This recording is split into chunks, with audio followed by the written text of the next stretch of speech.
Yo, what's up, guys? It's Noah here, breaking down the NFL Showdown slate on Draftkings for Super Bowl 54 for the 49ers versus Chiefs game.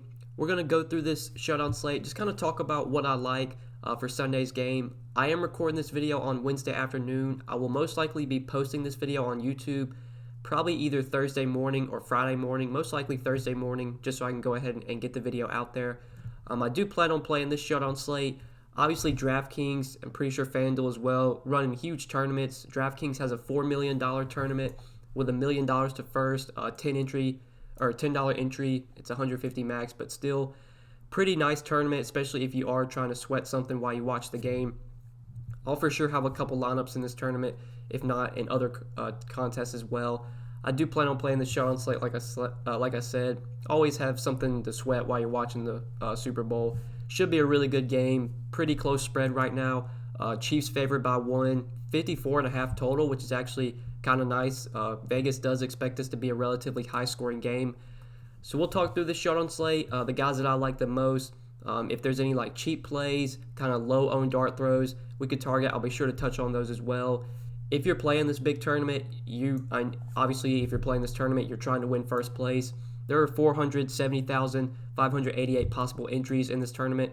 You're going to have to get a little weird if that's like rostering a guy that's really low owned, if that's leaving a lot of salary on the table.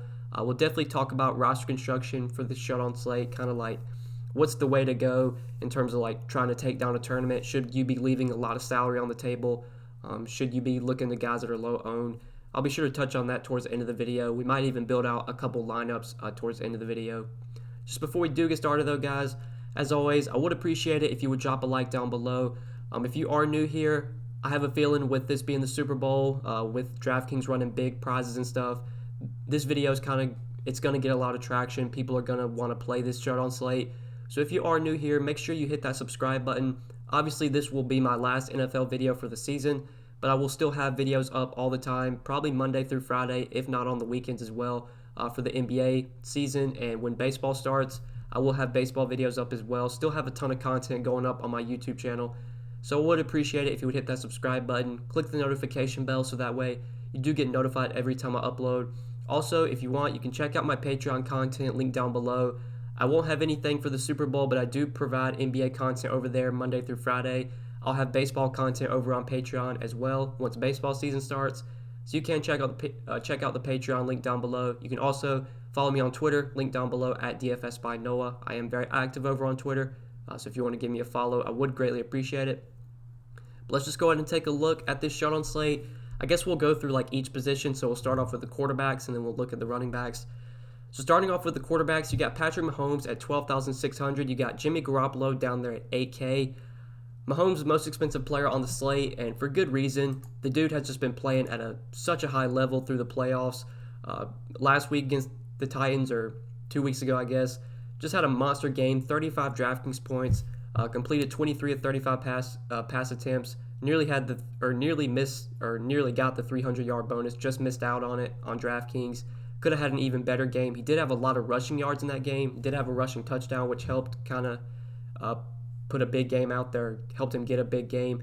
Against Houston, he also had a really big game, 41 DraftKings points. Like, Mahomes has just been playing at such a high level in the playoffs. This is one of the toughest matchups he's probably going to get, or he's had like all season, against a really good 49ers defense. But it's hard to say Mahomes is just like a fade. I mean, it's not like, I wouldn't say Mahomes is a must play at 12,600, especially because you do have guys for cheaper that have a lot of upside. I never feel like I have to pay that much for a quarterback on a Showdown slate, but obviously Mahomes is a great play. I mean, the dude has such a high floor, such a high ceiling, but I think on this Showdown slate, I'm probably going to be looking to go to like the receivers, the pass catchers at my captain slot. If I can get to Mahomes, I'll try to, but he's not a priority for me given he is so expensive on DraftKings. Garoppolo, you do have for a lot cheaper, down to 8K on DK. It's tough to have a lot of confidence in Garoppolo just with how much San Francisco's running the ball right now. Against Green Bay, Garoppolo threw the ball 8 times. Against Minnesota, he only threw the ball 19 times. Like, his fantasy floor and ceiling is really low right now. This feels like a game the Chiefs can win. I mean, if I had to bet on this, I would say the Chiefs win this game. I think the 49ers might be forced to throw more than they normally would. So Jimmy Garoppolo, especially on a one-game showdown slate where our options are pretty small, we do have a pretty tight player pool to work with. He is definitely in play for me, not out of play at all. I haven't really played him at all during the playoff slates, like in the wild card round, in the divisional round, on the 4-game slates. I didn't really play Garoppolo on those slates. This is a lot different though. A one-game showdown, you just don't have a lot of options to work with. So Garoppolo's in play for me. Between the two quarterbacks, even when you factor in price, like I would still try and get up to Mahomes if I had to play one quarterback. Usually I want at least one quarterback in my lineup. Rarely do you see a winning lineup in like in the tournaments not have at least one of the quarterbacks. So I probably want to get to one of them. Mahomes, I just feel much more confident in. I think has much more of a higher ceiling, obviously, than Garoppolo. He's more expensive, but I mean the dude's shown that he has 35, 40 point upside. Even in a tough matchup, we could see him drop 35 to 40 DK points. Now moving on to the running backs, though, you do have Damian Williams, Raheem Mostert, kind of as your two clear running backs. Williams at 9,800 against the 49ers. I mean, not the best spot. 49ers do have a pretty stout run defense. Williams has also been playing very well throughout the postseason, though. Been getting a lot of work. 22 touches against the Titans a couple weeks ago. Got 14 touches against Houston. They're using Damian Williams a lot in the red zone, like in terms of obviously in the goal line. He'll be their goal line back. They're using him a lot in the passing game, though. I know he did get a red zone touchdown, a receiving touchdown. I believe it was against Houston. He did have 2 rushing touchdowns in that game as well.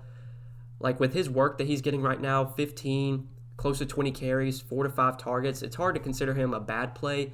I think given the savings, though, I would prefer Raheem Mostert, especially because he's in a much better matchup. The Chiefs have actually been one of the worst run defenses this season. If you look at run DVOA, they did finish the regular season towards the bottom of the league in run DVOA. Raheem Mostert went absolutely nuts last week against Green Bay, or 2 weeks ago, whatever. 29 carries, 220 rushing yards, had 4 rushing touchdowns. Also got a little bit of work in the passing game, 2 targets, 2 catches for 6 yards. One of the injuries we do have to watch heading into Sunday is the status of Tevin Coleman. That's really the only news we're waiting on. If Tevin Coleman's out, like Raheem Mostert's just going to get even more volume, or I would feel even safer with his workload. I mean, he got 29 carries, 2 targets, so he got 31 touches last week. Like I'd have to project him for probably 20 touches, if not more, especially with how much the 49ers do want to run the ball. So I like Raheem Mostert quite a bit. I think I'd actually prefer him over Damian Williams, especially when you factor in the matchup. Mostert's just in a much better spot. He probably gets a few more touches than Williams, so I do like him as a running back play at 9,400. I have a feeling, though, looking at the pass catchers, which we'll talk about in a second, I'm probably going to prefer to go to the 2 pass catchers in that price range. Like you have Kittle, or you have Kelsey for only 200 more. You have Kittle for 1,000 less than Mostert. Like those are the guys I probably like most. But obviously Mostert's going to be in my player pool for sure on a short one-game slate, a showdown slate. But now looking at the pass catchers, Tyreek Hill leads the pack, 11K on Draftkings. Really expensive, but the dude has massive upside. This is also a very tough matchup for him. Should see some Richard Sherman here, and Rich Sherman's actually had a great season, been one of the best corners in the league. This is definitely going to be a tough matchup for Richard Sherman, trying to keep up with Tyreek Hill if he does wind up matching up against Tyreek Hill. Hill just has so much upside. He can really burn anybody. It doesn't really matter who's across from him. Hill has like slate-breaking upside, can go for 150 yards and 2 touchdowns. I like him a lot as a captain play, especially if he's going to be somewhat lower owned. Like if people are going to pay up for Mahomes at captain, I would much rather play just Tyreek Hill at captain for cheaper. Hill has just as much upside as Mahomes. He also gives you a little bit of savings. He's 1,600 less than Patrick Mahomes. Normally, I do like to play my quarterback with my receiver, so whoever I play at captain, whether it's Tyreek Hill or Travis Kelce, like if I were to play one of those guys at captain, I would want to get Mahomes in those lineups, but I don't think it's a must because of how expensive Patrick Mahomes is. Like if you just want to play Hill at captain and then pair him with Mahomes, I mean, you're down to $52.25 remaining per player, so you're going to have to find like a lot of punt value plays. Probably going to have to go to one of the kickers, which I don't know if that's a route that I want to take, so I'd be fine. Normally I don't do this, but I'd be fine playing a pass catcher like a Tyreek Hill or a Kelce at captain and then not even going to Mahomes in those lineups just because of how expensive Mahomes is. But Hill, I think, is a really good play here. I do like him quite a bit for tournaments. Obviously, most of you probably are playing tournaments. I doubt anyone's really playing cash games for a showdown slate. So I do like Hill a lot. Travis Kelce, I have some interest in as well. I think given the savings, though, I would prefer to go to George Kittle for 1,200 less. I know George Kittle's been really disappointing lately, especially like in the postseason. Just hasn't been good against Minnesota. 5 targets, just 3 catches for 16 yards. Against Green Bay, only got 1 target. That resulted in 1 catch for 19 yards. He's been really disappointing, but that has resulted in his price tag dropping a lot. I mean, he's 8,400 on DraftKings. George Kittle might be one of my favorite plays on this showdown slate, just given that his price tag is so low. This is still a guy that has massive upside. I mean, if he winds up being the highest scoring player on this showdown slate, I would not be surprised at all. Kittle can go out there and get 100 yards and multiple touchdowns like he did against Atlanta. I mean, 13 catches, 134 yards. Like, this is the kind of upside that George Kittle has. I like the matchup against KC's defense. I believe KC actually allowed like the third, maybe the second most receptions to tight ends to end the regular season. So I like the spot for George Kittle. I like him as a captain play as well because he's so cheap. Like 12.6, you play him at captain, you still got some salary to work with. You got 74.80 remaining per player. Once we get towards the end of the video, we'll build out a George Kittle at captain lineup because I think that's probably the route I'd be taking on this showdown slate if I was only playing one lineup. Normally, I like to play multiple lineups on these showdown slates just because I like to have kind of multiple outs, I guess you could say. But if I'm just limiting myself to one lineup, Kittle probably going to be in my one lineup for sure, and honestly might be my captain as well. I like the spot a lot for him, and I like the price tag coming down a lot on DraftKings. But then you have like some of the wide receiver twos, like your mid-tier receivers. Definitely like Deebo Samuel. He's probably like my favorite play between like Samuel, Watkins, Emmanuel Sanders. I like Samuel the most, 7,600 against this KC secondary. Deebo Samuel he's emerged as the number 1 receiver for the 49ers. Last 2 weeks he's been much better than Emmanuel Sanders. They use him a lot in the running game. Like they'll do a lot of end arounds for Deebo Samuel. It's quite possible they get down to the red zone, they do an end around with him, and he gets you a touchdown. I think we saw that happen. It was during the regular season he got an end around touchdown. I think he's actually had multiple rushing touchdowns this season. Had one in week 8 against Carolina, got a rushing touchdown. Week 16 and 17 against the Rams in Seattle, had a rushing touchdown in both those games. They'll use Deebo Samuel a lot. He'll get targets as well. I like him in the mid-range quite a bit at 7,600. I know Sammy Watkins is coming off a big game, but a lot of that production came on like a late touchdown. He got like a 60-yard touchdown late in the game, which he was at like 8 or 10 DraftKings points, and then he got like 17 DK points on that one play. Sammy Watkins is a guy that I would definitely be underweight on. I'd much rather play Deebo Samuel. Honestly, I'd probably save salary off of Watkins and play a guy like Emmanuel Sanders. I know Sanders has been bad recently, but he's really cheap as well. He's down to 5,200. Could be a viable like sort of value play on this showdown slate. But we talked about the pass catchers. Now for like punt plays, value options. As always, you have the kickers you could go to who are kind of your safe plays. You never feel great putting a kicker in your lineup just because their ceiling is not the same as some other guys, but it's hard to find value on the Super Bowl or like on a Super Bowl slate. The pricing's pretty tight. Like you're not going to feel good about your lineup as a whole. You're going to have probably at least one kicker in your lineup. Like if you want to play Mahomes, it's going to force you to most likely play at least one kicker, if not a guy like Demarcus Robinson or McCole Hardman. Like if I'm going to play a cheap guy, take a shot on a cheap guy and just kind of hope for a touchdown from one of them, it would probably be McCole Hardman, especially because they use him in the return game. He's been a really good kick returner. I think he actually made the Pro Bowl as a kick returner. So that gives you a little bit of upside. Obviously, they'll use him in the offense as well. I mean, he got 4 targets against Houston, only 1 target against Tennessee, but I wouldn't be surprised if he gets like a kick return for a touchdown and kind of puts up a solid game because of that. He's only 2,200. It's hard to find value on this showdown slate, so I'd be fine taking a shot on him as a punt option. Demarcus Robinson's kind of similar. Maybe Robinson's a little bit safer because his targets are, like he gets more targets, but I like the upside that you get from Hardman, especially because he's a fast guy, he's a fast receiver. He's used on the return game, so he has potential to get a return touchdown, which is 6 DraftKings points, which is going to help you, obviously. So I like him as a punt play. The kickers you have for value, but that's really it. Like, I don't think I'm going to be going to the defense as much. If I had to choose one defense, like the 49ers have an elite defense, but against Patrick Mahomes, I don't see them forcing a ton of turnovers. I don't see him like turning the ball over much. So I don't really know if I want to go there. I could see Jimmy Garoppolo maybe turn the ball over a little bit. So the Chiefs could be an option at 3K, but I never feel good playing a defense either. Just one of those showdown slates where you kind of pick the studs you want, maybe one or two studs, and then maybe plug in one of the two kickers into your build. Maybe you take a shot on a guy like McCole Hardman and just kind of work from there. Like, there's really no guys $200 or below that I really want to play that I have much confidence in. So it's kind of what I'm looking to for this Showdown slate. I know it's going to be a quick video, but we will talk about some roster construction now. Definitely want to build out a few lineups, just kind of see what we can build out for this Showdown slate. So like I said earlier, I do like George Kittle quite a bit. He's probably one of my favorite guys to go to at captain, given his price tag. If we're playing him at captain, normally I do like to pair whoever I play at captain with their quarterback. So we could go to Jimmy Garoppolo in this build. We can plug him in at 8K. Like if George Kittle puts up a big game and goes for 20, 25 DraftKings points, it's possible that Jimmy Garoppolo's also having a solid game as well. So we can plug him in at 8K. And now we got 7,350 remaining per player. So there's a lot of ways we could go here. We could try and pay up for a guy like Mahomes or Tyreek Hill, and then maybe plug in one value. Obviously, if we're gonna plug in a value, it's probably gonna have to be one of the two kickers because there's not much else. Emmanuel Sanders I do like as a value. I think he gives you a little bit more upside than the kickers. His floor is probably a lot lower than the kickers, but on a Showdown slate, I don't really play for floor. I'm playing for ceiling. If I'm playing this big tournament, I'm wanting to find ceiling games out of guys.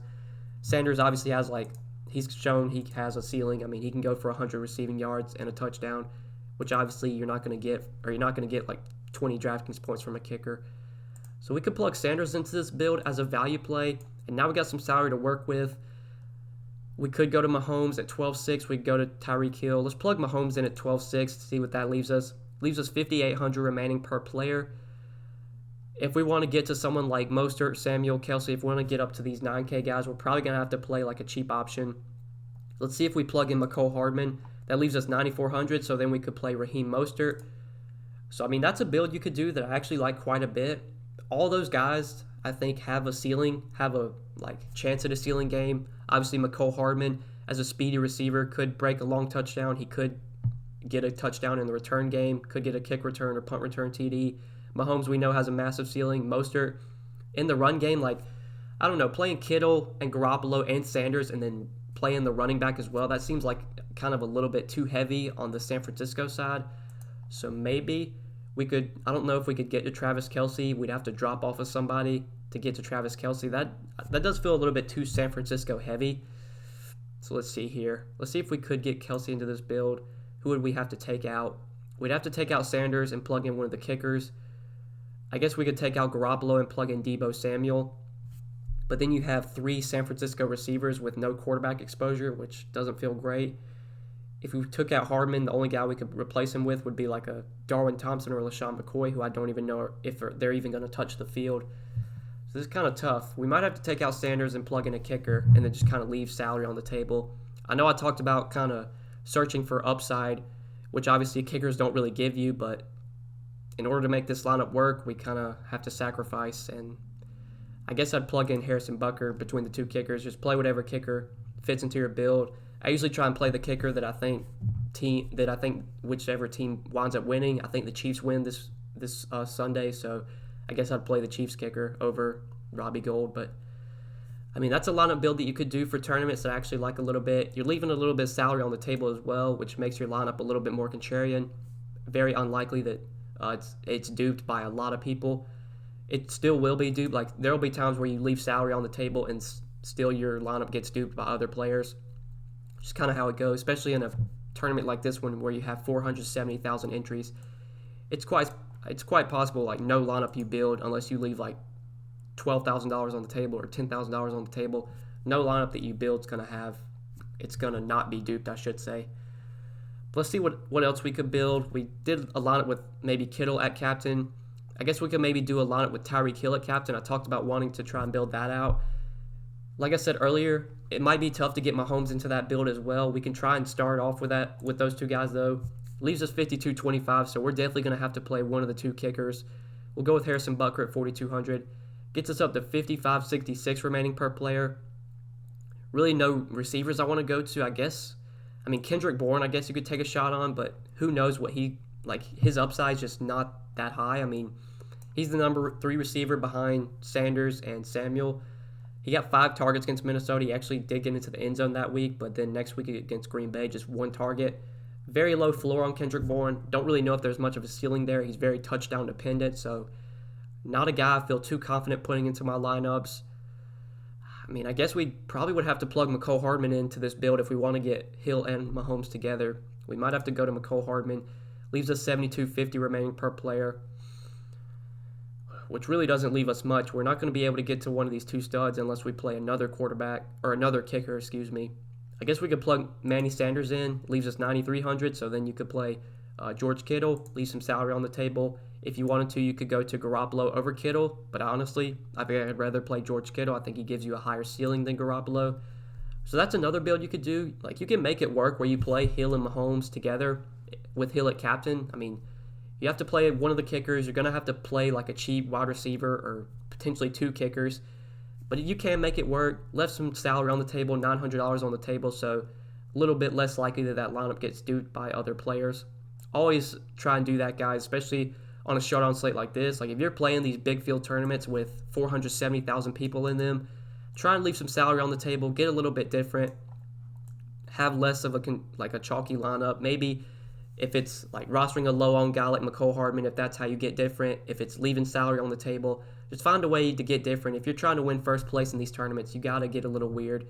You're not going to feel great about your lineups, but usually the showdown, like the winning showdown lineups, don't look like great lineups either, but they just wind up winning because either a backup tight end scores a touchdown or a return guy like McCole Hardman gets a touchdown. It's just weird things happen on these showdown slates. So that's just kind of how I'm looking to approach this slate, guys. It was a quick video, I know, but really I did want to break this down. I'm going to be playing this showdown slate, so I wanted to put a video out. Like I said, this will probably be up Thursday morning. If not Thursday morning, I'll have it up Friday morning. I am recording this video on Wednesday, but probably going to schedule it for Thursday. I figured put it up 3 to 4 days before the game starts, give enough people time to watch the video before Sunday. But anyways, guys, best of luck. Hope this video helped. Hope you enjoyed. If you did enjoy, make sure to drop a like and subscribe. I greatly appreciate that. You can click that notification bell so that way you do get notified every time I upload. You can follow me on Twitter, link down below as well. I won't have any content on Patreon for the Super Bowl slate, but I will have NBA content over there. If you want to check out my Patreon, you can do so. Link down below is it, along with my Twitter. All that's down below in the description. But anyways, guys, best of luck Sunday. Hopefully we get a good game. Hopefully the Chiefs win. I think the Chiefs, if I was betting money, I'd probably bet some money on the Chiefs to win this game. But I really don't care who wins. Hopefully it's a close game. But good luck Sunday, guys. Thanks for watching. Hope you guys have enjoyed my NFL videos this season. I'll be back with more NBA videos pretty much Monday through Friday, on the weekends as well. I'll get some content up for the NBA season. But best of luck, and we'll see you next time. Peace.